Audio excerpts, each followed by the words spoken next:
Maka Nabi SAW duduk, sudah terbit matahari, duduk depan Ka'bah, merenungi kejadian semalam ini luar biasa gitu. Selain Isra ke Masjid Aqsa, naik burak, naik lagi ke langit. Itu di langit itu langit 1, langit 2, langit 3 sampai langit 7 ketemu sama nabi-nabi. Pertama kali Abu Jahal mau dengar cerita Nabi nih. Selama ini nggak pernah mau gitu. Apa benar ini semua yang kau lakukan hai Muhammad? Perjalanan yang kami jalan 1 bulan dengan kecepatan kuda terbaik kami dan anak muda terkuat kami. Pergi, pulang berarti 2 bulan dalam 1 malam kau lakukan? Kata Nabi SAW, iya.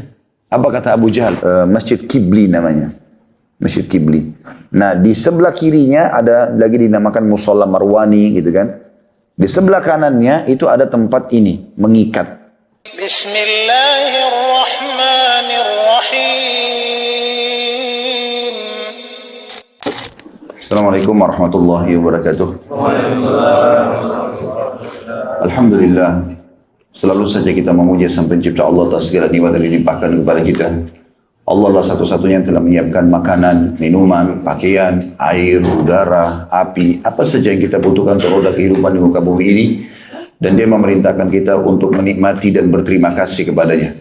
Dan siapapun yang berterima kasih dalam bahasa agama kita bersyukur, maka pasti akan ditambah.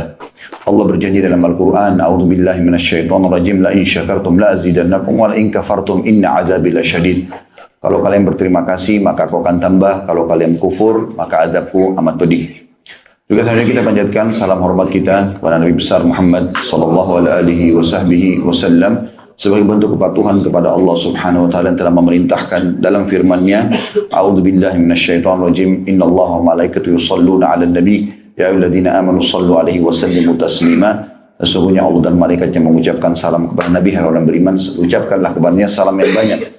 Dan juga sebagai balas jasa setelah menghabiskan 23 tahun dari masa hidup beliau di fase Mekah 13 tahun dan Madinah 10 tahun, semua itu ya hal yang sangat besar dalam kehidupan kita karena telah menyampaikan dan menyempurnakan semua amanah agama ini kepada umat yang dibebankan oleh Allah Subhanahu wa taala.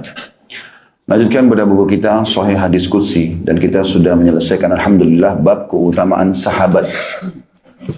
Dan juga sudah kita lengkapkan dengan yang terakhir bab keutamaan sahabat yang diikuti perang Badar. Itu sedikit review teman-teman sekalian dan kita akan masuk pada siang ini, pagi menjelang siang, semoga Allah berkahi. Hadis selanjutnya nomor 99, babnya hadis Mi'raj dan perintah sholat 5 waktu. Seperti biasa saya akan berikan kronologisnya terlebih dahulu. Satu-satunya ibadah yang Allah Subhanahu wa taala berikan kepada Nabi SAW di langit adalah sholat. Selainnya semua di bumi. Dan ini menandakan kedudukan sholat itu sendiri. Untuk menerimanya, Nabi SAW Isra dulu, perjalanan malam dari Masjid Haram ke Masjid Aqsa, dan Allah kekalkan dalam Al-Quran dan menamakan surah nomor 17 dengan surah Al-Isra untuk menggambarkan tentang pentingnya perjalanan tersebut. Kemudian ada proses yang sangat luar biasa pada saat itu di mana Nabi SAW sholat di Masjid Aqsa dan mengimami seluruh Nabi dan Rasul. Dalam riwayat Sahih dikatakan ada 124 ribu Nabi, diantaranya 313 Rasul. Semuanya diimami oleh Nabi SAW di malam Isra itu. Kemudian disitulah Nabi SAW juga bertemu dengan Jibril, bertemu dengan Mikail. Dan Jibril memperkenalkan kepada Nabi SAW, ini adalah Mikail. Ya, itu adalah wakil daripada Jibril alaihissalam. Kemudian Nabi SAW mengatakan, aku mengikat tali burak ini kekangannya, di mana tempat seluruh Nabi-Nabi mengikat tali kekangan hewan mereka. Bagi yang pernah ke Aqsa tahu masalah itu tentunya.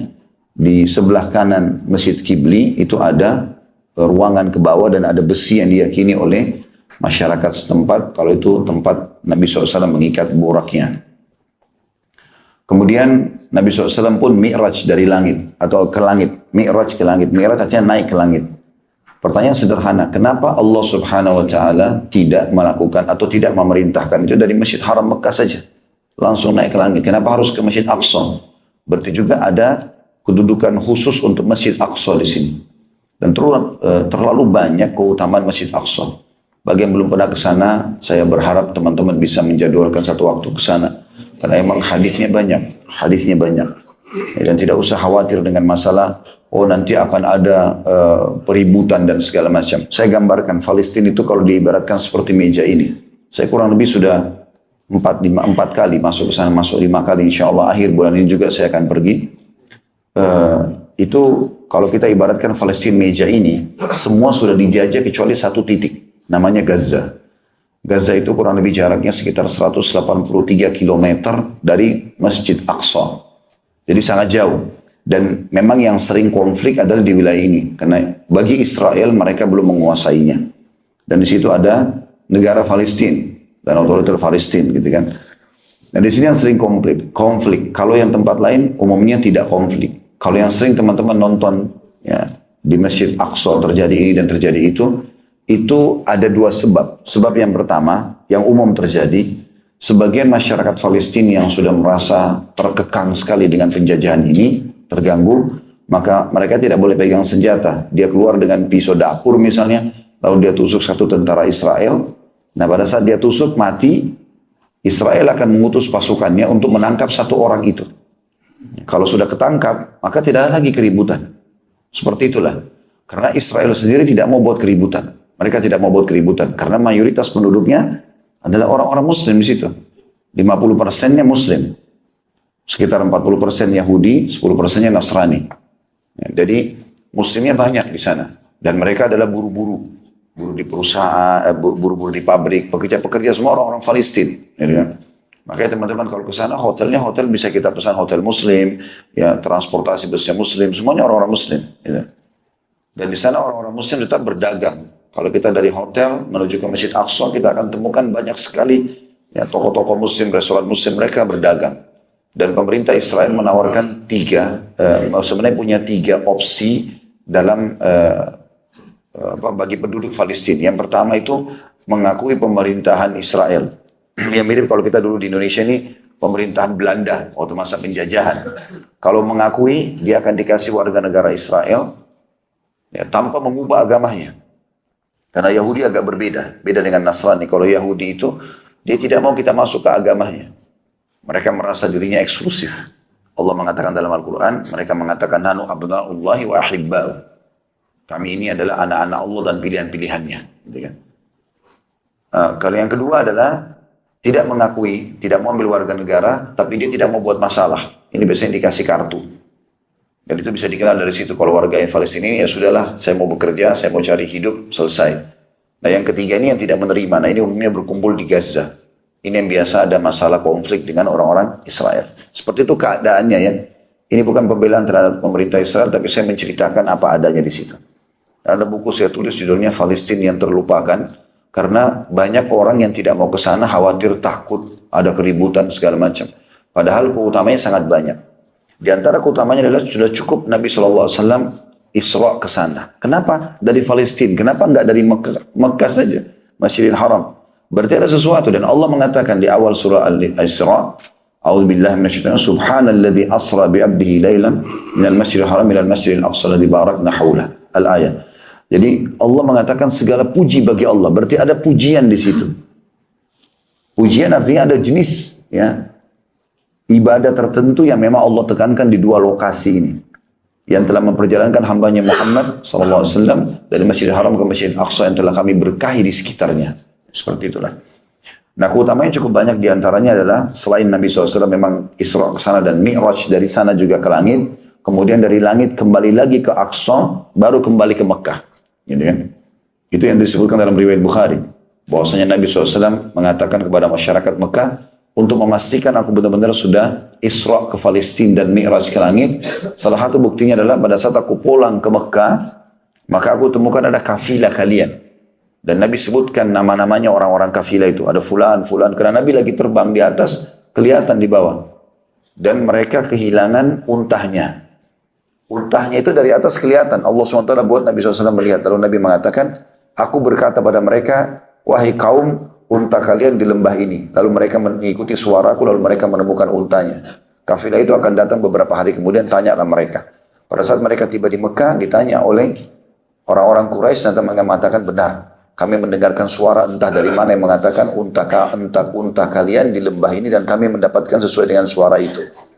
Intinya Nabi SAW kembali lagi dari langit ke Aqsa, baru ke Mekah. Ini sama juga kasusnya seperti tadi. Bisa saja Allah langsung kembalikan ke Masjidil Haram. Apa yang sulit bagi Allah SWT? Naik dari Masjidil Haram, turun dari ke Masjidil Haram juga. Tapi Allah memampirkan Nabi SAW ke Aqsa, berarti ada pesan ilahi. Itu bukan hal yang ringan gitu kan. Bisa juga Allah pilih yang lain. Masjid Aqsa ini, masjid yang dibangun ya, 40 tahun setelah Masjidil Haram. Dan yang membangunnya adalah Ibrahim alaihissalam. Sebagaimana seorang sahabat bertanya, ya Rasulullah, masjid apa yang pertama dibangun di muka bumi? Kata Nabi SAW, Masjidil Haram. Lalu masjid apa ya Rasulullah? Sahabat itu bertanya lagi. Kata Nabi SAW, Masjid Aqsa. Lalu sahabat itu bertanya, berapa jarak di antara keduanya? Kata Nabi SAW, 40 tahun. Jadi setelah Nabi Ibrahim AS membangun Ka'bah, sehingga menjadi Masjidil Haram di situ untuk tawaf dan ibadah. Lalu beliau kembali ke Palestina, karena istri pertamanya Sarah di sana, bersama anaknya Ishak, lalu dibangunlah Masjid Aqsa. Ada beberapa hal yang mesti dititik beratkan, mungkin dua riwayat saya sebutkan, karena saya ingin masuk ke bahasan kita. Adalah hadis yang mulia, dan ini harus jadi target kita sebenarnya. Hadis yang mulia kata Nabi SAW pada saat Sulaiman alaihissalam selesai merenovasi Masjid Aqsa, maka dia meminta kepada Allah 3 hal, dan semuanya Allah kabulkan. Yang pertama, dia minta agar semua keputusannya di kerajaannya sesuai dengan keputusan Allah. Artinya walaupun wahyu belum datang, kalau Sulaiman alaihissalam menghadapi sebuah kasus, beliau langsung bisa memutuskan dan itu sudah disetujui oleh Allah. Dan Allah kabulkan itu.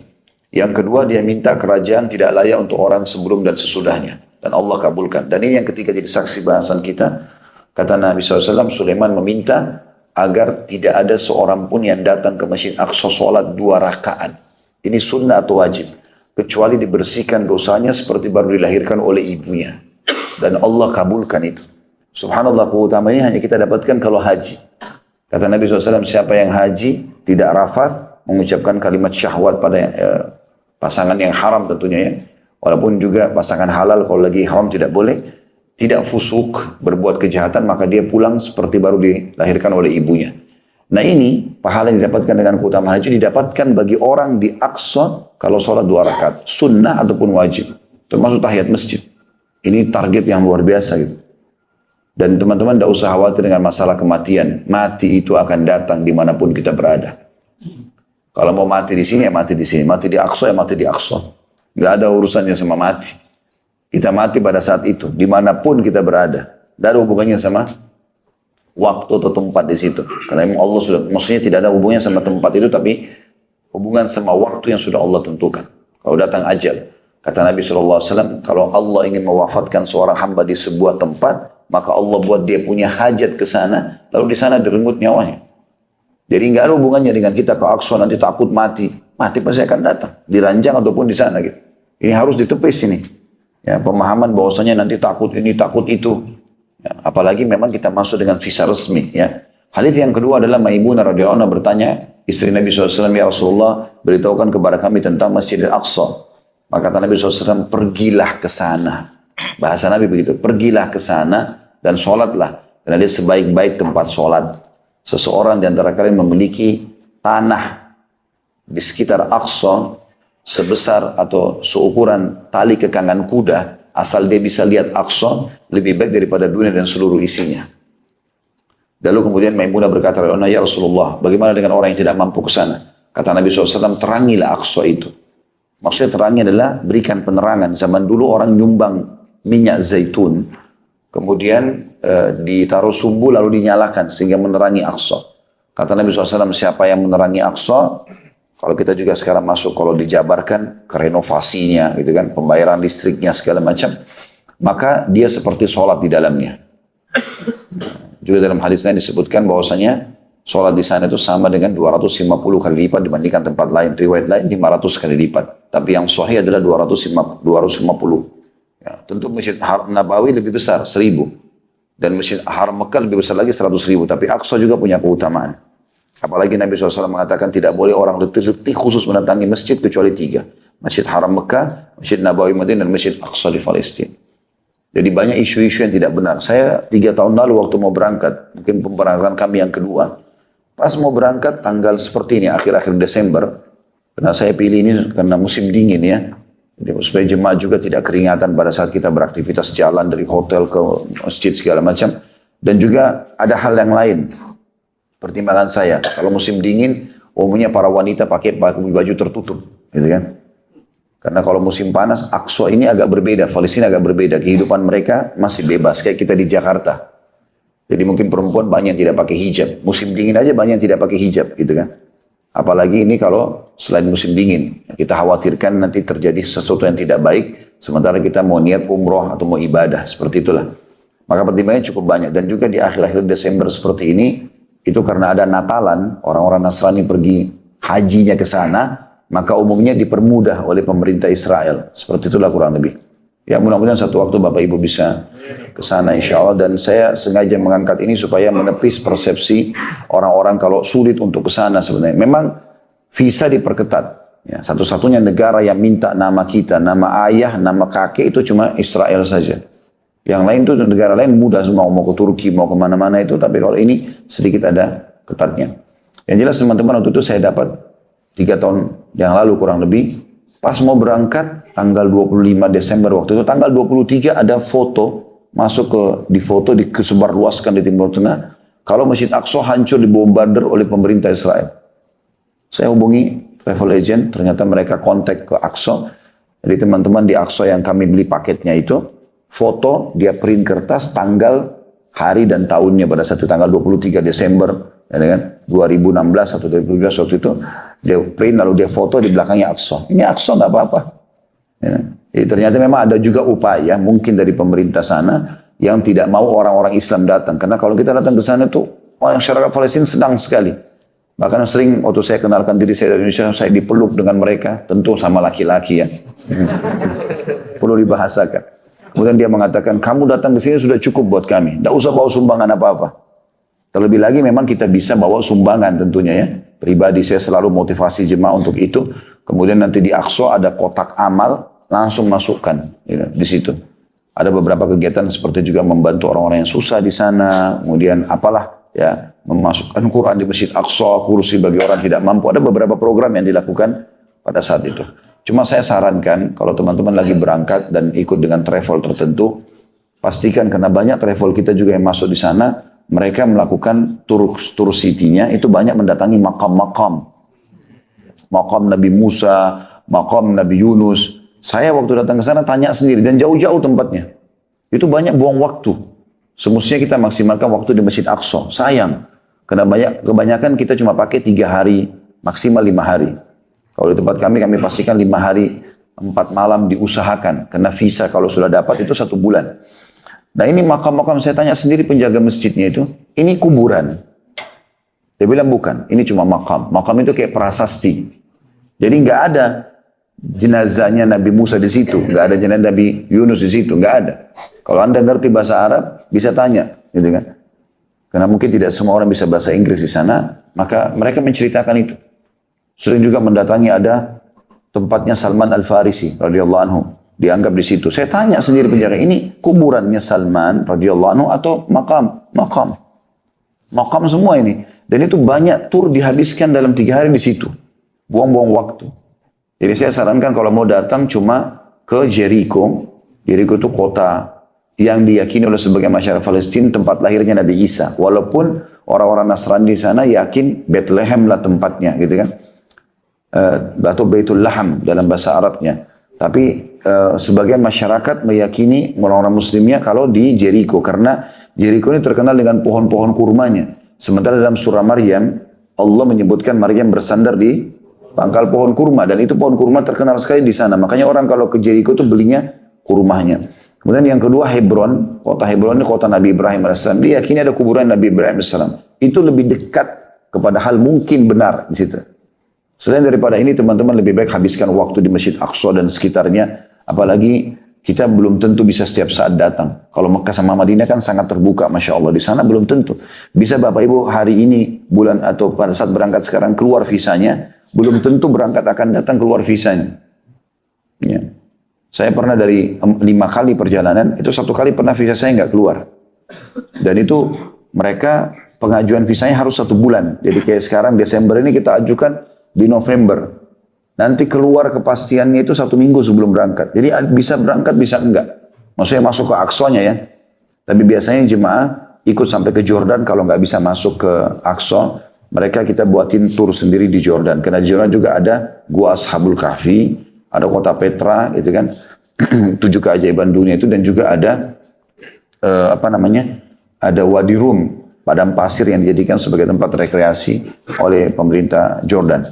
Baik, intinya teman-teman, Aqsa ini punya kedudukan, dan itu terjadi pada saat Nabi SAW akan menerima sholat. Ya.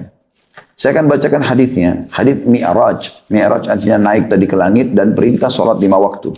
Hadis nomor 99 dan sanadnya sahih dari Anas bin Malik radhiyallahu anhu bahwa Rasulullah sallallahu alaihi wasallam bersabda, "Utitu bil buraqi wa huwa dabbatun abyadu tawilun fawqa al-himari wa duna al-baghl. Yada'u hafirahu 'inda muntaha tarfihi. Qala farakibtuhu hatta ataitu Baitul Maqdis. Qala farabattuhu bil halqati allati yarbutu bihi al-anbiya. Qala thumma dakhaltu al-masjid fa sallaytu fihi rak'atain thumma kharajtu faja'ani Jibril alayhi salam bi ina'in min khamrin wa ina'in min laban fakhtartu al-laban faqala Jibril ikhtarta al-fitrah thumma urija bina ila as-sama'." Titik-titik terus ditulis fadzakara al-hadits. Maksudnya hadis ini sebenarnya panjang, cuma di sini diringkas. Fadzakara al-hadits maksudnya lalu disebutkanlah hadis lanjutannya. Wa fihi, dan di antara dalam hadis itu adalah falam azal arji' baina rabbi tabaraka wa ta'ala baina Musa alaihi salam hatta qala ya Muhammad innahunna 5 salawatin kulla yawmin wa laylah likulli salatin 10 fadzalika 50 salah wa man hamma bihasanatin falam ya'malha kutibat lahu hasanah fa in 'amilaha kutibat lahu 10 wa man hamma bisayi'atin falam ya'malha lam tuktab syai'an fa in 'amilaha kutibat sayi'atan wahidah. Qala fa nazaltu hatta intahaitu ila Musa alaihi salam fa akhbartuhu fa qala irji' ila rabbik fas'alhu at-takhfif fa qala Rasulullah sallallahu alaihi wasallam fa qultu qad raja'tu ila rabbi hatta istahyaitu fihi atau minhu hatta istahyaitu minhu. Hadis ini sahih riwayat Bukhari Muslim. Terjemahannya, kata baginda Nabi SAW, didatangkan kepadaku seekor burak. Apa itu burak? Disebutkan, yaitu tunggangan yang berwarna putih, lagi panjang, dan lebih besar daripada keledai, dan lebih kecil daripada bighal, peranakan kuda dan keledai. Ia atau burak itu meletakkan telapaknya sejauh pandangan mata. Beliau melanjutkan, kemudian aku menungganginya hingga sampai di Baitul Maqdis. Beliau bersabda, lalu aku menambatkan pada lingkaran yang biasa dipakai para nabi untuk menambatkan tunggangannya. Beliau SAW bersabda lagi, kemudian aku masuk masjid untuk sholat 2 rakaat di dalamnya. Kemudian aku keluar, lalu Jibril AS datang kepadaku dengan membawa bejana berisi khamar dan bejana berisi susu. Lalu aku memilih susu. Jibril pun AS mengatakan, kau telah memilih fitrah.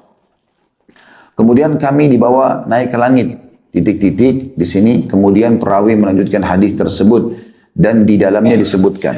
Jadi tadi saya bilang dalam bahasa Arabnya tadi fadzakar al-hadis, maksudnya di sini diringkas hadis ini karena panjang sekali, kemudian diringkas sampai di sini. Saksi bahasan yang ingin diteruskan adalah, lalu kata Nabi SAW, aku terus berbolak-balik kepada Robku dan kepada Musa AS hingga dia berfirman, wahai Muhammad, sesungguhnya itu 5 kali sholat dalam sehari semalam. Masing-masing sholat bernilai 10. Jadi semuanya bernilai 50 sholat. Barang siapa yang berniat mengerjakan kebaikan dan belum melakukannya, maka dicatat untuknya 1 kebaikan. Jika dia melakukannya, maka dicatat untuknya 10 kebaikan. Barang siapa yang berniat melakukan keburukan dan belum melakukannya, maka tidak dicatat sedikit pun. Jika telah melakukannya, dicatat 1 keburukan.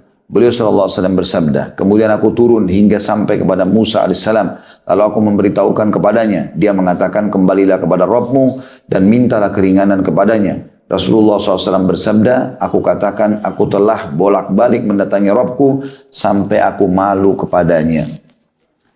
Dalam hadits Abu Dzar radhiyallahu anhu, lanjutannya dulu, saya akan syarahkan sekalian nanti insyaAllah. Dari Nabi SAW bahwasanya Allah Azza wa Jal, Allah Maha Mulia dan Maha Suci, berfirman, Iya khamsun wa khamsun, la yubaddalul qawlu ladayya. Itulah 5 dalam amalan dan 50 dalam pahala. keputusanku tidak dapat diubah lagi. Diriwayatkan oleh Bukhari Muslim. Hari ini teman-teman seperti biasa kita akan bedah manfaat-manfaat yang bisa kita ambil. Yang pertama adalah potongan utitu bil buraki wa huwa dabbatun abyadun tawilun fawqal himari wa dunal bagal. Jadi didatangkan kepadaku dan ini sifatnya juga ya hafirahu inda muntaha tarfihi. Didatangkan kepadaku seekor burak yaitu tunggangan yang berwarna putih lagi panjang. Bisa bermakna panjang adalah besar. Yang lebih besar daripada keledai. Tentu di Indonesia kita belum biasa melihat ini, tapi teman-teman bisa mencari di YouTube banyak, di Google fotonya keledai, gitu kan. Kalau ada yang mau lihat, sehingga tahu gitu, keledai itu seperti apa sih? Karena memang keledai ini juga ada disebutin dalam Al-Quran, dalam surah Luqman ya, tapi tentang suara dia yang buruk. Yang Allah SWT berfirman, A'udzubillahi minasyaitonir rajim, inna ankaral aswati la sautu hamir. Sesungguhnya suara yang paling buruk adalah suara keledai, karena kalau dia teriak bersuara itu suaranya ribut sekali. Ya. Tapi bukan itu yang kita ingin titik beratkan. Perlunya mengetahui masalah keledai hanya untuk supaya punya ilmu pengetahuan tentang keledai itu apa. Nah, keledai ini seringkali dikawinkan sama kuda. Ya. Nanti akan keluar satu jenis hewan mirip di antara keduanya, itu namanya bigal. Nah, bigal ini atau bagal itu biasa dipakai oleh raja-raja. Jadi dia lebih indah dari kuda dan lebih tinggi dari keledai, yang keledai lebih pendek gitu kan. Dan ini indah sekali, dia bulunya segala macam, dan itu biasa dipakai hanya untuk raja, misalnya dari istananya menuju ke taman gitu-gitu. Atau peliharaan raja itu biasa dipakai bigal, seperti itulah. Nah, Nabi SAW menggambarkan di sini, mengatakan burak itu adalah tunggangan yang berwarna putih lagi panjang, yang lebih besar daripada keledai dan lebih kecil daripada bigal, atau peranakan kuda dan keledai. Ini sebabnya tadi kenapa kita jelaskan dua jenis hewan ini ya. Kalau mau tahu keledai juga, masuk dalam jenis keledai itu kuda zebra. Kita biasa bilang zebra. Ya, itu sebenarnya dia jenis keledai. Jadi keledai ini dalam Islam pun punya hukum syar'i ya. Keledai ada dua macam. Ada keledai himar ahli dan himar wahsyi. Himar ahli adalah keledai yang hidup bersama manusia. Biasanya warnanya abu-abu atau coklat. Dia agak pendek. Ya, kalau teman-teman yang pernah ke negara-negara Arab kayak ini, kalau mau ke Aqsa, biasanya lewat Jordan. Di Jordan itu kalau di kota Petra, mereka ada sewain keledai. Dilihat di situ sewain untuk naik-naik gunung, lihat sekitar gunung itu biasanya ada. Nah, keledai yang ahli ini, yang hidup sama manusia, yang warna abu-abu atau coklat, hukumnya haram dimakan. Nggak boleh dimakan. Nabi SAW mengharamkan hukum memakan keledai ahli atau keledai yang hidup sama manusia ini, yang berwarna abu-abu atau coklat, di perang Khaybar. Pada situ sahabat lagi kelaparan sekali, mereka nggak punya makanan, habis ya, karena 43 hari mengepung benteng Khaybar, benteng pertama, di sana ada 9 benteng. Itu masih belum bisa menembusnya dengan izin Allah SWT tentunya. Lalu Nabi SAW keluar dari kemahnya melihat kendi-kendi, bukan kendi, panci, periuk-periuk ya, untuk masak itu penuh. Dan lagi dimasak semuanya untuk pasukan. Kata Nabi SAW, apa ini? Mereka mengatakan keledai liar ya Rasulullah. Maksudnya tadi ini. Keledai apa? Maaf, keledai yang ahli ini. Ya. Maka Nabi SAW mengatakan, buanglah semua karena Allah telah mengharamkannya. Maka pada hari itulah Nabi SAW mengharamkan keledai itu. Dan Nabi SAW mengharamkan semua hewan yang bertaring di perang Khaybar itu. Dan Nabi SAW melarang pernikahan mut'ah. Menikmati hanya sesaat, itu nggak boleh. Diharamkan seperti orang-orang Syiah lakukan gitu.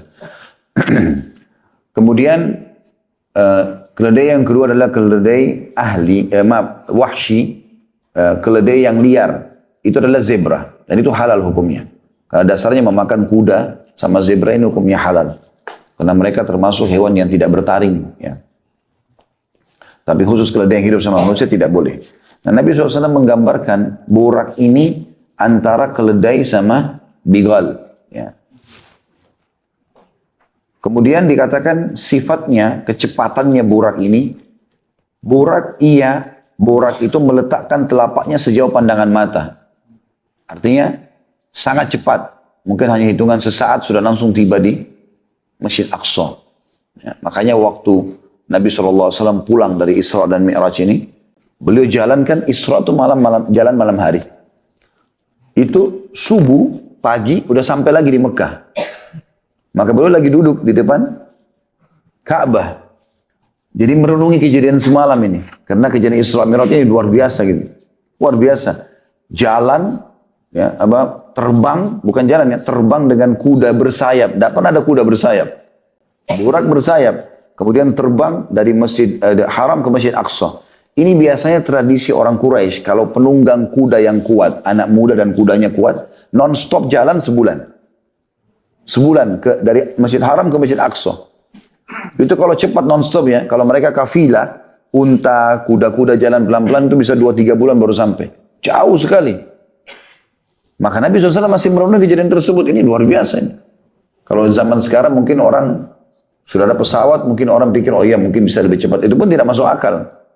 Sekarang aja kalau kita terbang dari Jeddah ke Amman, itu butuh 1 jam.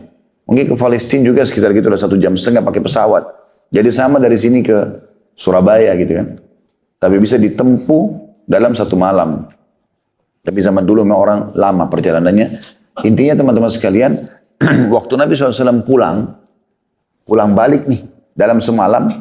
Ya, kalau sekarang pun misalnya ada orang bilang, saya baru berangkat umroh tadi habis subuh, sekarang saya sudah balik lagi. Antum percaya nggak? Ada pesawat gitu kan. Nah mirip keadaan orang Quraisy pada saat itu. Maka Nabi SAW duduk, sudah terbit matahari, duduk depan Ka'bah, merenungi kejadian semalam ini luar biasa gitu. Selain Isra ke Masjid Aqsa, naik burak, naik lagi ke langit. Itu di langit itu langit 1, langit 2, langit 3, sampai langit 7 ketemu sama Nabi-Nabi. Ketemu dengan Nabi Yusuf, ketemu dengan Nabi Isa dan sepupunya Nabi Yahya, ketemu dengan Nabi Harun, ketemu dengan Nabi Musa, ketemu dengan Nabi Ibrahim alaihissalam, ketemu dengan Nabi Idris. Jadi ketemu dengan Nabi Yusuf, ya. Di 7 lapis langit ini ketemu. Di setiap langit itu ada nabi-nabi tertentu. Jadi ini kejadian juga yang luar biasa. Nabi SAW belum pernah naik ke langit kecuali pertama kali pada saat itu. Juga bertemu langsung dengan para nabi-nabi, ya, secara langsung, lalu ngobrol sama mereka. Kemudian juga sampai ke Sidratul Muntaha, lalu menerima perintah sholat, kemudian kembali lagi ke Aqsa, kembali lagi ke Mekah. Maka Nabi duduk merenungi kejadian pada saat itu. Dan juga ada riwayat-riwayat yang menyebutkan pada saat perjalanan Isra itu, Nabi SAW diperlihatkan segala jenis siksa kubur. Ya, siksa kubur. Maka dilihatkanlah pada saat itu. Intinya kisah yang sangat panjang Isra dan Mi'raj itu. Nah Nabi SAW duduk di depan Ka'bah merenungi kejadian semalam. Lewatlah Fir'aunnya umat ini. Ya, Abu Jahal. Lewat, lalu dia mengatakan, hai Muhammad, kenapa kok kayak orang begitu? Kayak kalau kita mungkin melongo-longo, orang yang bingung, kenapa? Menurut dia seperti itu, tapi Nabi SAW bukan bingung. Nabi malah terkagum-kagum dengan kejadian itu. Karena beliau pada saat tiba di Sidratul Muntaha menggambarkan, Sidratul Muntaha itu dipenuhi dengan perhiasan-perhiasan seperti kuping-kuping gajah dan sulit untuk digambarkan keindahannya. Jadi Nabi SAW menggambarkan bagaimana keadaan langit itu. Maka Nabi SAW dengan polosnya cerita. Gitu kan? Semalam datang kepada saya Jibril membawa burak. Burak itu kuda bersayap. Kemudian terbang ke Palestina. Gitu kan? Kemudian di sana saya ketemu sama Nabi-Nabi. Saya sholat Masjid Aqsa. Kemudian saya mi'raj ke langit. Langit pertama ketemu sama si fulan. Nabi sebutin semua nama Nabi-Nabi. Nabi sampai saya terima waktu sholat. Lalu saya kembali lagi ke Aqsa. Saya kembali ke Mekah. Panjang lebar. Pertama kali Abu Jahal mau dengar cerita Nabi nih. Selama ini gak pernah mau gitu. Tapi subhanallah dasarnya orang jahat gitu kan. Jadi dia dengar bukan untuk dapat hidayah. Lalu dia mengatakan, apa benar ini semua yang kau lakukan hai Muhammad? Perjalanan yang kami jalan 1 bulan dengan kecepatan kuda terbaik kami dan anak muda terkuat kami. Pergi, pulang berarti 2 bulan dalam 1 malam kau lakukan? Kata Nabi SAW, iya. Apa kata Abu Jahal? Pertama kali juga dia lakukan ini. Kalau saya kumpulkan masyarakat Mekah, kau mau ceramah nggak? Sampaikan nih. Kata Nabi SAW, tentu saja. Tapi tujuannya bukan supaya masyarakat Mekah percaya. Ini kesempatan nih bagi dia. Kesempatan ini berita bohong. Masa nggak masuk akal bagi dia gitu kan. Maka Abu Jahal bersama Nabi SAW mengajak Nabi ke Bukit Abi Kubais. Bukit Abi Kubais ini bukit tempat iklan di Mekah. Zaman dulu nggak ada medsos, nggak ada pengeras suara. Jadi di dekat Sofa, antara Sofa dengan Ka'bah itu dulu ada bukit di situ. Namanya Bukit Abi Kubais, sekarang sudah tidak ada tentunya. Itu kalau ada informasi penting, ada yang naik ke atas, terus dia teriak-teriak, wahai penduduk Mekah, ada informasi begini. Dan itu tidak boleh sembarangan orang naik ke atas. Kalau ada sembarangan orang naik, dianggap main-main, ditebas lehernya. Nggak boleh, orang tertentu saja. Nah, Abu Jahal mengajak Nabi SAW naik ke bukit Abi Qubais. Orang kalau lihat, orang sudah tahu ini ada informasi nih. Mereka pada ngumpul. Begitu lihat, ada pemimpin mereka Abu Jahal. Orang Mekah panggil Abu Hakam. Abu Hakam itu maksudnya orang yang bijaksana. Tapi kita disuruh panggil dia Abu Jahal. Karena dia tidak mau masuk Islam hanya karena merasa Nabi saingannya. Pernah ditanya oleh Abu Sufyan, kenapa kau tidak beriman wahai Abu Hakam? Bukankah Muhammad bacakan Al-Quran itu benar? Dia bilang benar, saya tahu benar. Kenapa kau tidak beriman? Dia bilang karena dari dulu sukuku sama suku Muhammad bersaing. Kalau mereka bentuk pasukan, kami juga bentuk pasukan. Mereka beri makan jemaah haji, kami juga beri makan jemaah haji. Sekarang suku Muhammad ada nabinya, sukuku nggak ada nabinya. Gitu. Maka kalau saya beriman sama dia, suku saya kalah. Saya nggak mau beriman selamanya. Hanya karena itu. Setelah Nabi dengar, Nabi bilang, panggil dia Abu Jahal. Orang bodoh ini kalau dia beriman, satu Mekah beriman, dia panen pahalanya. Tapi dia nggak mau, subhanallah. Ringkas cerita, Abu Jahal ini lalu berteriak dari atas bukit Abi Qubais, wahai Quraisy, Muhammad mau menyampaikan berita penting, dengarkanlah. Orang Mekah semua pada kumpul. Karena tahu di atas pemimpin mereka Abu Jahal ini, sebelahnya ada Nabi orang yang terkenal jujur. Lalu setelah kumpul semua, kata Abu Jahal, dengarkanlah. Hai Muhammad sampaikan. Nabi SAW dengan polos ceritain semua. Datang kepada saya, bawa borak-borak itu kuda bersayap, terbang, segala macam. Sampai dari pergi sampai pulang. Setelah selesai semua disampaikan, lalu orang-orang Mekah akhirnya tambah kufur. Yang kafir-kafir ini tambah kafir. Ini nggak masuk akal, Muhammad cerita ngawur ini. Gitu kan. Sebagian juga sahabat bimbang. Tapi mereka yakin ini Nabi. Cuma mereka, ini gimana caranya menanggulangi ini? Karena harus berhadapan sama orang-orang kafir Quraisy. Abu Jahal lihat itu, ketawa dia. Turun dari bukit Abi Qubais. Dengan tujuan dia itu. Dia bilang, sekarang agama Muhammad sudah habis. Gitu. Sambil turun dia dari gunung itu. Lalu dia kumpul sama orang Quraisy di Darun Nadwa, tempat kumpulnya mereka. Dia bilang, sekarang agama Muhammad sudah habis. Gembiralah. Kata mereka, bagaimana bisa wahai Abu Hakam? Kata dia, Muhammad sudah membuat cerita bualan. Bohong semua. Katanya, dia ceritain. Abu Jahal ini tidak sadar sedang promosi Isra Mi'raj. Katanya Muhammad bilang telah datang kepadanya begini. Diceritain panjang lebar semuanya Isra Mi'raj lengkap. Pada orang Quraisy. Orang-orang Quraisy diam semuanya. Kata Abu Jahal, tinggal ada satu orang. Kalau satu orang ini kita bisa goyahkan imannya, habis agama Muhammad. Kata mereka siapa? Kata Abu Jahal, Abu Bakar. Rame-rame ini orang Quraisy jalan. Nah waktu orang Quraisy jalan ke kebunnya Abu Bakar, kebetulan di pinggir kota Mekah, orang-orang beriman juga sahabat ada yang ikut dari belakang. Pertama kali orang beriman sama orang kafir jalan bersama ini. Pada saat itu di Mekah ya. Karena mau tahu Abu Bakar jawab apa nanti. Begitu tiba di kebun Abu Bakar, teriak-teriaklah Abu Jahal, wahai Abu Bakar keluarlah. Nah, Abu Bakar keluar. Abu Bakar lihat pertama kali nih, tokoh-tokoh Quraisy di belakangnya ada orang-orang Muslim. Maka tadinya mungkin pikirannya jangan sampai orang Muslim ini ditawan kah, harus ditebus kah gitu kan. Nah Abu Bakar kan sering menebus sahabat-sahabat, diantaranya Bilal kan ditebus dengan duitnya beliau, dengan hartanya. Maka Abu Bakar mengatakan, ada apa wahai Abu Hakam? Dia bilang, sesungguhnya temanmu Muhammad telah bercerita bualan, dusta semua. Katanya, maka dia ceritain kepada Abu Bakar. Abu Bakar ini belum tahu. Dia sekarang promosi lagi ini, Isra Mi'raj ini kepada Abu Bakar. Tujuannya supaya Abu Bakar bilang, masa sih bohong atau apalah gitu kan. Itu tujuan dia. Ternyata dia dikagetkan karena jawaban Abu Bakar berbeda. Ada dua asar. Yang pertama menyebutkan Abu Bakar mengatakan, wahai Quraisy, tidak usah cerita masalah ini kepada saya. Muhammad naik ke langit, sedangkan wahyu turun dari langit ke dia, saya percaya. Apalagi dia naik ke langit, sama saja. Nggak ada bedanya. Jadi dia naik ke langit atau dia terima di bumi sama, saya beriman. Riwayat lain ini yang unik. Dia mengatakan, wahai Quraisy, ketahuilah kalau depan mata saya ada tembok warna putih, kemudian Muhammad bilang hitam, saya bohongkan mata saya. Lalu saya bilang, iya hitam. Bayangin ya, kalau ini tembok nih, Pak Widi bilang, ini tembok warnanya coklat Ustaz. Ah masa sih? Kan kita bisa begitu. Misal contoh kalau warnanya hitam, contoh misalnya. Tapi ini enggak. Abu Bakar bilang, kalau misal Muhammad mengatakan tembok itu hitam dan warnanya putih, saya akan bohongkan mata saya. Oh ya, mata saya yang salah. Muhammad yang benar, hitam berarti. Walaupun putih. Saking kuatnya imannya. Maka akhirnya Abu Jahal terpatahkan hujahnya dan akhirnya dia meninggalkan Abu Bakar. Abu Bakar tahu ini ada masalah nih. Abu Bakar ikut sama orang-orang muslim. Yang lain sahabat. Mana Rasulullah? Ada di Bukit Abi Kubais. Abu Bakar datang. Sambil jalannya, ternyata Nabi SAW lagi ada yang nanya-nanya sama beliau, memastikan segala macam. Abu Bakar sambil jalan sambil mengatakan, ya Rasulullah, ngangkat suara. Orang-orang pada balik semua kepada Abu Bakar. Sengaja Abu Bakar lakukan ini. Ada tujuan dia. Ya Rasulullah, terus jalan sampai dekat Abi Kubais.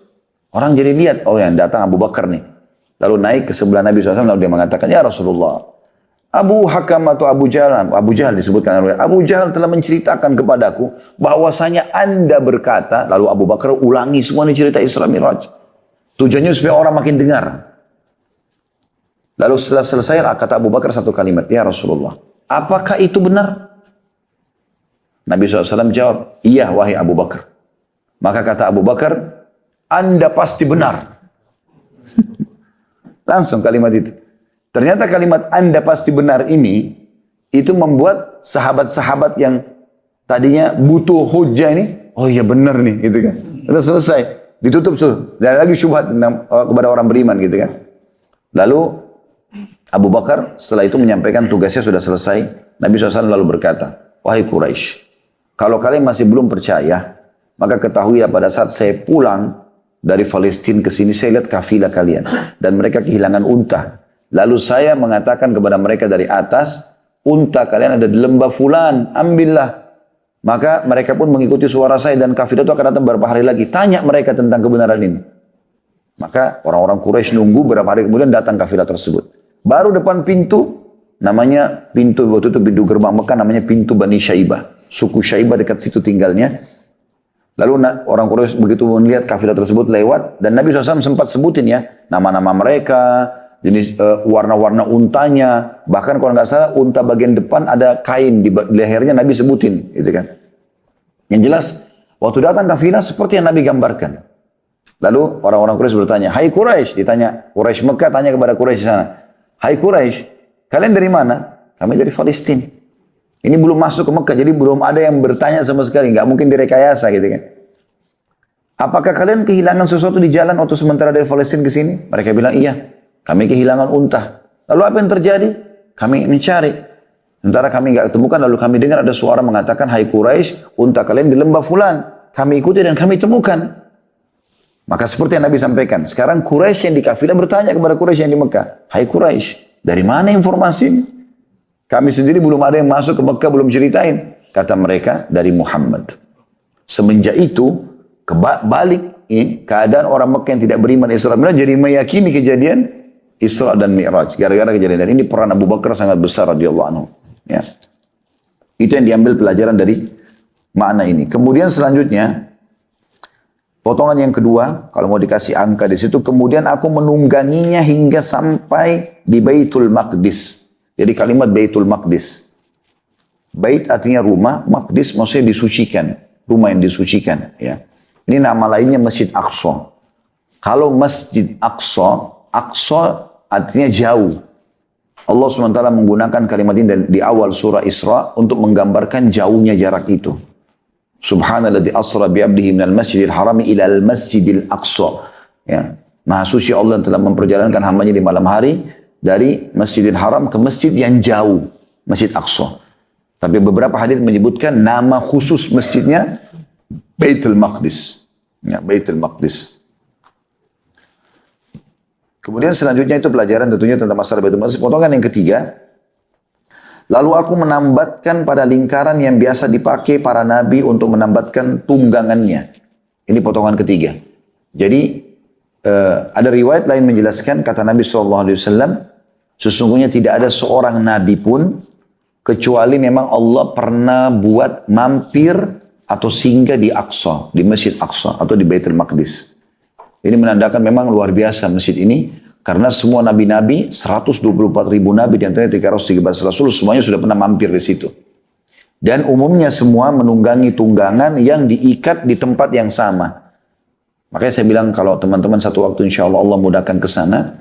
Kalau ini lokasi Masjid Aqsa kurang lebih 1,4 hektar. Seingat saya 14.000 sekian itu meter. Itu ada kotak masjid, kayak tembok masjid, tapi ini lebih banyak pelataran yang kosong, tidak ada bangunannya.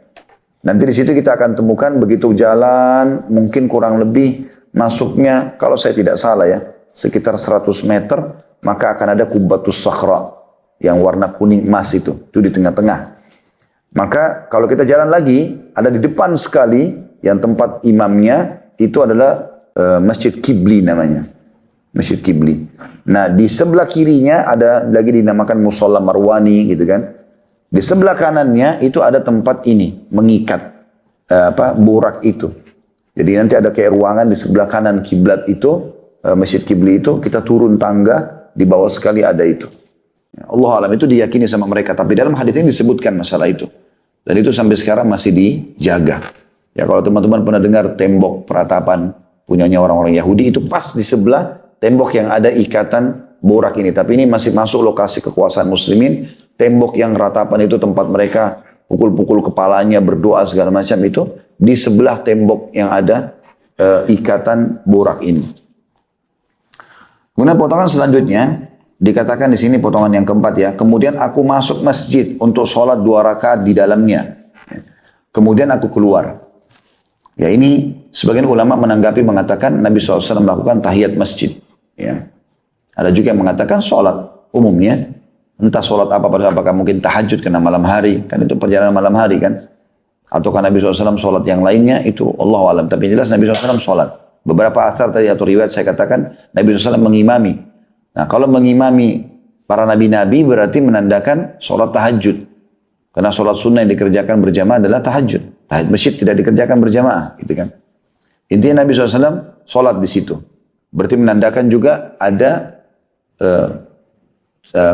tambahan informasi tentang pentingnya sholat di Aqsa. Selain dari dalil-dalil tadi yang sudah saya sebutkan ya, punya keutamaan sholat di sana. Dan ini adalah juga mengaplikasikan apa yang diharapkan dan diminta oleh Sulaiman alaihissalam agar orang yang sholat di sana diampuni dosanya seperti dilahirkan oleh ibunya. Walaupun Nabi SAW sudah diampuni dosanya yang lalu dan juga yang akan datang. Potongan selanjutnya dikatakan, kemudian aku keluar. Lalu Jibril datang kepadaku dengan membawa bejana berisi khamar dan bejana berisi susu. Lalu aku memilih susu. Jibril mengatakan, kamu telah memilih fitrah. Makna daripada kemudian aku keluar, berarti mi'rajnya ke langit bukan dari dalam masjid. Tapi dari luar. Nah, sebagian masyarakat Palestina, dan ini juga diyakini oleh orang-orang Nasrani pun yang mempelajari sejarah, meyakini masalah itu. Kalau di dalam Masjid Qubbatus Sakhra, itu ada batu diyakini dari situ Nabi SAW naik ke atas. Jadi kan, walaupun ini masih berselisih ahli sejarah dalam masalah itu. Tapi yang jelas, Nabi Mi'raj dari lokasi suci Baitul Maqdis tadi. Kemudian ini dimaksud dengan diberikan bejana, 1 khamar dan 1 susu. Lalu Nabi SAW mengatakan, aku memilih susu. Dan Jibril mengatakan, aku memilih fitrah. Maksudnya adalah, ini ujian buat Nabi SAW. Apakah beliau akan memilih khamar atau memilih susu. Tapi secara fitrah, maksudnya secara alami, karena Nabi SAW adalah orang yang beriman kepada Allah, maka beliau memilih susu. Makna fitrah adalah memilih yang benar, sesuai dengan fitrah seseorang. Gitu kan. Kemudian tentu ini hadisnya lanjutnya cukup panjang. Setelah itu, ada lanjutan titik-titik hadis itu, aku naik ke langit. Gitu kan. Di langit pertama aku bertemu sama Nabi, ya. Kemudian langit kedua, langit ketiga, urutannya saya tidak ingat sekarang. Tapi yang saya ingat dalam riwayat itu, bertemu dengan Isa dan Yahya. Kemudian naik ke langit kedua, bertemu dengan Idris, ketemu sama yang ketiga Yusuf. Dan Yusuf itu pada saat bertemu, semua nabi-nabi ini mengatakan, selamat datang wahai saudaraku yang soleh dan nabi yang soleh. Semuanya mengatakan itu. Kemudian ketemu dengan Yusuf dan Nabi SAW mengatakan, sungguh memang dia telah diberikan ketampanan, sepertiga ketampanan dunia. Gitu kan? Karena sangat tampan. Kemudian di langit keempat ketemu dengan Harun. Ya, langit kelima ketemu sama, saya tidak ingat sekarang. Tapi ada langit keenam, Musa, langit ketujuh, Ibrahim. Semua ini sampai langit keenam, sampai Musa alaihissalam, semua mengatakan selamat datang wahai Nabi soleh dan saudara yang soleh. Kecuali Ibrahim alaihissalam di langit ketujuh mengatakan selamat datang wahai anak yang soleh dan Nabi yang soleh. Karena Nabi Muhammad SAW keturunan beliau. Gitu kan? Dan pada saat awal Nabi SAW naik ke langit ketujuh, Beliau bertanya, siapa itu Jibril? Karena melihat ada orang, kata Nabi SAW, yang sangat mirip dengan Nabi kalian ini.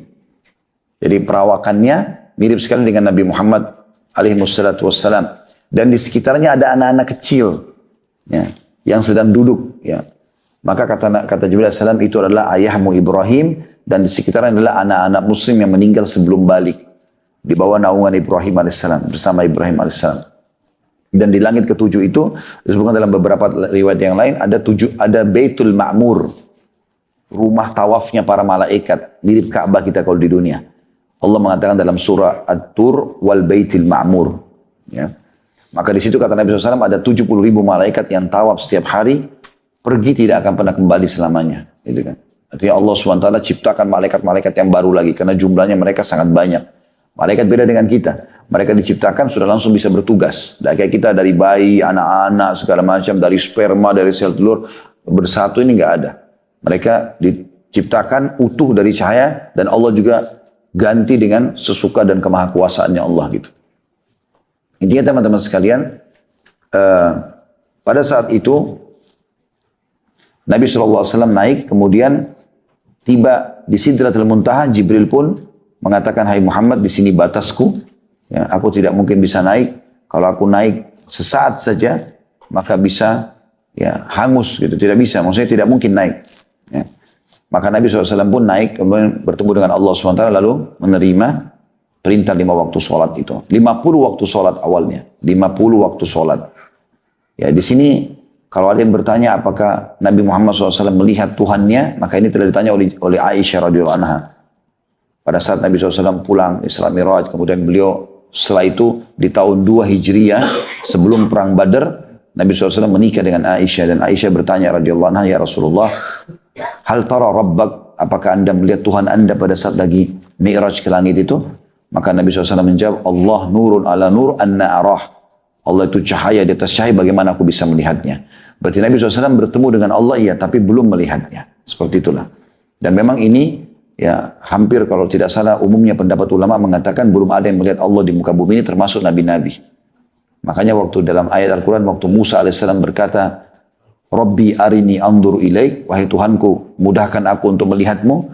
Allah mengatakan, lan tarani, walakin andur ilal jabal. Kau tidak bisa melihatku hai Musa, tapi lihatlah ke gunung-gunung itu. Fa in istaqarra makana fa sawfa tarani. Kalau gunung-gunung itu bisa menampung kedatanganku, maka baru kau bisa melihatku. Jadi tidak bisa. Falamma tajalla rabbul jabal, pada saat Allah dengan kemahakuasaannya Allah mau ke gunung itu, maka ja'alahu dakka, semuanya hancur lebur. Gak bisa, gak mampu tentunya dengan kemahabesarannya Allah subhanahu wa ta'ala. Intinya seperti itu. Maka Nabi Muhammad SAW menerima perintah waktu sholat, kemudian beliau turun. Ini saya bahas titik-titik itu ya. Titik-titik itu, karena itu ada lanjutannya. Setelah Nabi SAW turun di langit ke-7, Ibrahim AS tidak bicara apa-apa. Kemudian dia turun ke langit ke-6, ketemu sama Musa. Maka Musa AS menanyakan, hai Muhammad, apa yang Tuhanmu berikan untuk umatmu? Kata Nabi SAW, 50 waktu sholat. Kata Musa AS, berat.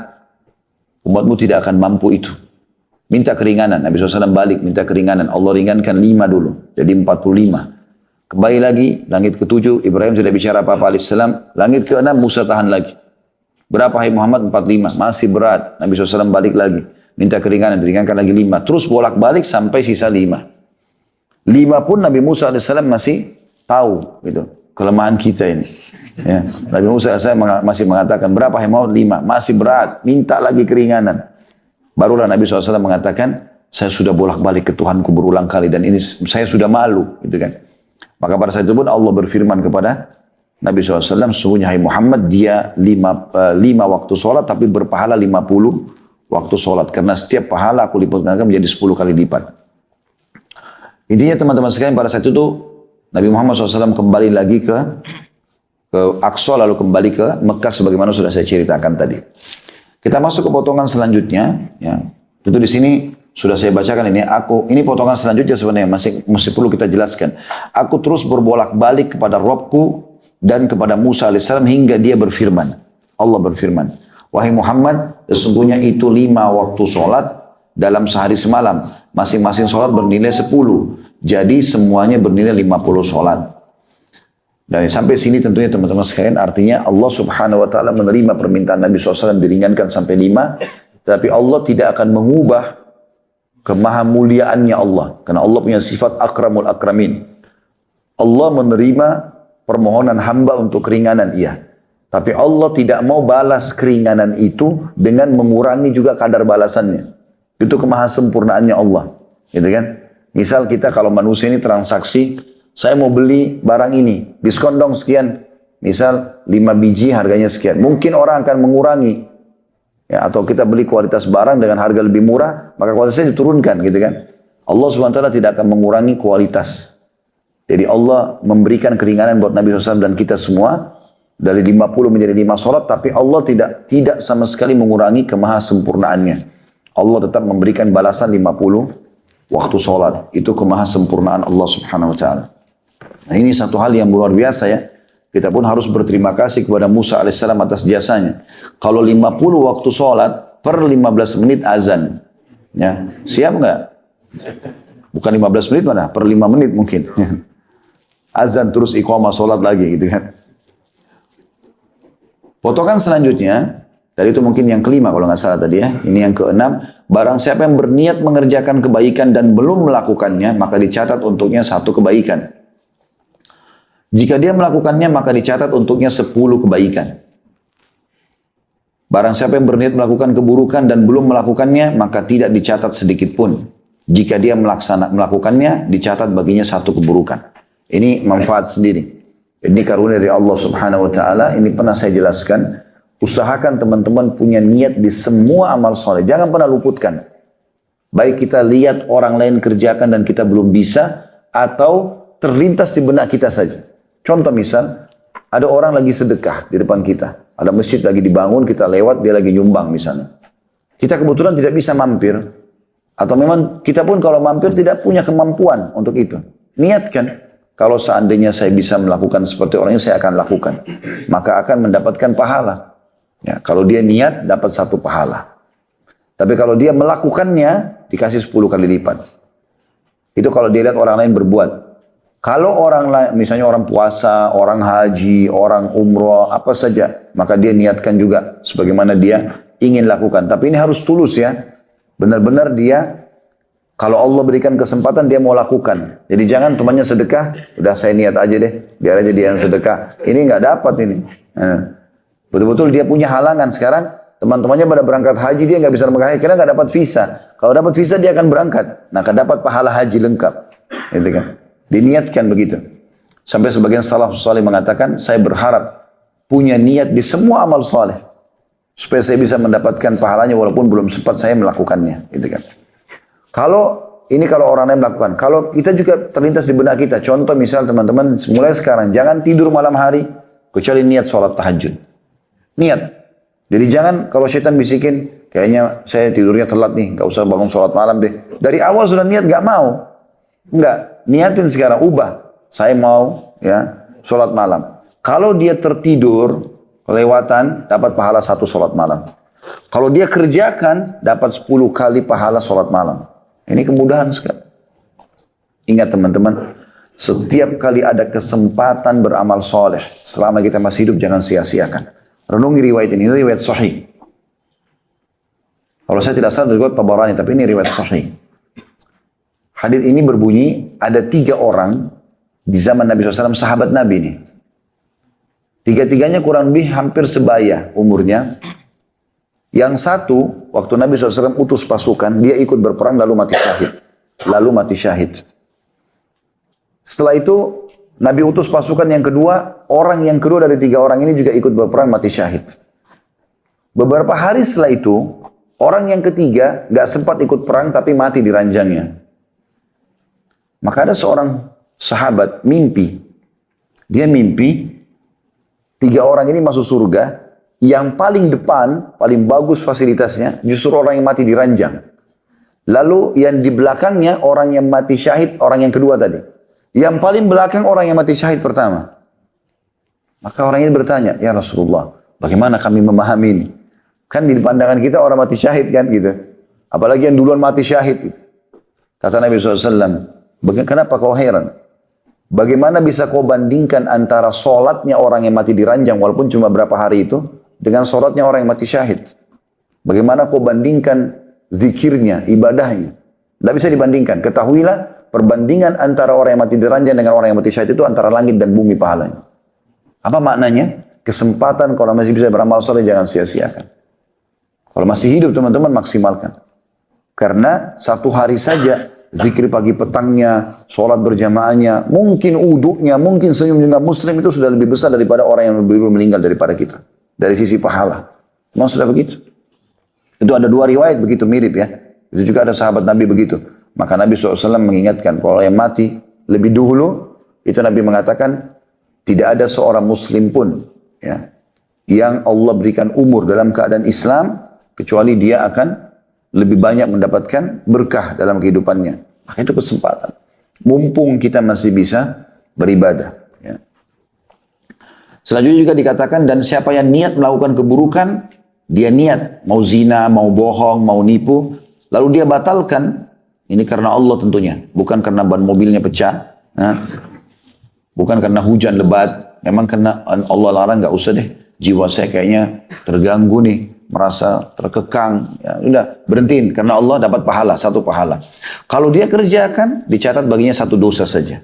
Dan ini rahmat Allah yang sangat luas. Kemudian di sini ada, ini sebenarnya selanjutnya adalah lanjutan potongan yang sebelumnya. Kemudian aku turun hingga sampai kepada Musa AS, lalu aku memberitahukan kepadanya dan dia mengatakan, kembalilah kepada Rabbmu dan mintalah keringanan kepadanya. Rasulullah SAW bersabda, aku katakan, aku telah bolak-balik mendatangi Rabbku sampai aku malu kepadanya. Makna bolak-balik tadi yang saya bilang dikatakan dalam riwayat lain, memang setiap Musa menahannya, dia minta lagi, ya Allah ringankan, ya Allah ringankan. Terus diringankan 5 sampai sisa 5 saja. Ya artinya berapa kali tuh Nabi SAW bolak-balik dari 50, 9 kali kurang lebih ya. Nabi SAW bolak-balik sesisa 5. Lalu di sini di hadis Abi Dzar setelahnya sama hadis Bukhari Muslim yang Nabi dan Allah SWT berfirman, hiya khamsun wa khamsun la yubaddalul qawlu ladayya. Itulah 5 dalam amalan muslimah salat dan pahalanya 50. Keputusanku tidak dapat diubah lagi. Nah berbicara masalah sholat ini teman-teman sudah sering kita sampaikan tentunya. Tapi maksimalkan. Teman-teman mau perbaiki semua keadaan hidupnya. Mau bahagia, mau sembuh penyakitnya, mau dipenuhi hajatnya. Mau merasa lebih dekat sama Allah mulai dari sholat perbaiki. Sholat perbaiki. Azan ke masjid, sholat. Ibu-ibu di rumah azan langsung sholat. Perbaiki dari situ dulu. Semuanya jadi baik nanti. Subhanallah orang yang memulai dengan sholatnya. Maka semua ibadah yang lain jadi mudah dia mengerjakan. Puasanya, zikirnya, jalan sendiri nanti. Sholat dulu. Coba perbaiki, komitmen. Apalagi kalau anda bisa terapkan bagi laki-laki di sini 40 hari, 5 waktu sholat di masjid. 1 bulan setengah, kurang 1 bulan 10 hari. Azan ke masjid. Kata Nabi SAW, siapa yang tidak ketinggalan takbiratul ihram pertama imam. Subuh, duhur, asar, maghrib, isya. Imam Allah Akbar, dia Allah Akbar di belakangnya. 40 hari dijamin selamat dari sifat kemunafikan. Nggak akan pernah bohong selamanya. Nggak akan pernah ingkar janji, nggak akan pernah juga mengkhianati amanah. Ada seorang syekh di Saudi, dia sangat alim Masya Allah, dan dia punya anak perempuan terkenal sangat baik, salihah. Ternyata ada satu laki-laki melamar, orang ini kurang. Dari sisi kelihatan penampilan agamanya kayaknya kurang nih. Tapi syekh nggak mau nolak lamarannya. Syekhnya mengatakan, saya terima lamaranmu tapi dengan satu syarat saja. Saya mau kau hadir di sini 5 waktu sholat di masjid saya. Saya jadi imam kau di belakang saya. 40 hari. Syekhnya mau terapin hadis ini kepada dia. Kata anak muda tersebut, sepekan pertama saya datang karena ngejar janji saya sama syekh, bukan karena Allah. Saya datang sholat tapi karena mau diterima lamaran. Begitu masuk hari ke-10, mulai berubah. Terasa kayak ada, memang sholat ini kayak nyaman gitu ya. Hari ke-20, hari ke-30, sampai hari ke-40 dia bilang, begitu saya penuhi semua itu, maka semenjak itu saya rasanya tidak ingin lagi meninggalkan sholat di masjid dan tidak mau ketinggalan sholat, walaupun saya tidak nikah sama anak syekh itu. Memang ini subhanallah, kalau sekali lagi, kalau mau perbaiki apapun, mulai perbaiki dari sholat. Sholat saja. Itu ibadah yang paling besar pahalanya dan paling Allah cintai. Sampai ditanya kepada Nabi SAW, ya Rasulullah, amal apa yang paling Allah cintai? Kata Nabi SAW, as-salatu ala waktiha. Sholat on time, pada waktunya. Azan, lupain semua negosiasi. Nggak ada, mau berapa miliar pun lupain. Mungkin teman-teman itu amal terakhir antum. Siapa yang tahu? Itu kan. Makanya Nabi SAW kalau takbir itu berkata, Sallu salatal muwadda'ah. Salatlah seakan-akan ini salat perpisahan kalian. Anggap habis salam kita sudah meninggal. Maka jangan sia-siakan. Setiap ada kesempatan amal soleh, perbaiki. Maksimalkan. Gitu kan. Nikmati ibadah itu insya Allah akan maksimal. Intinya, mulailah perbaiki dari salat. Allahu a'lam. Mohon maaf, sudah menjelang duhur. Mungkin saya harus tutup di sini. Afwan ya. Subhanakallahumma bihamdika. Asyhadu an la ilaha illa anta astaghfiruka wa atubu ilaik. Wassalamualaikum warahmatullahi wabarakatuh.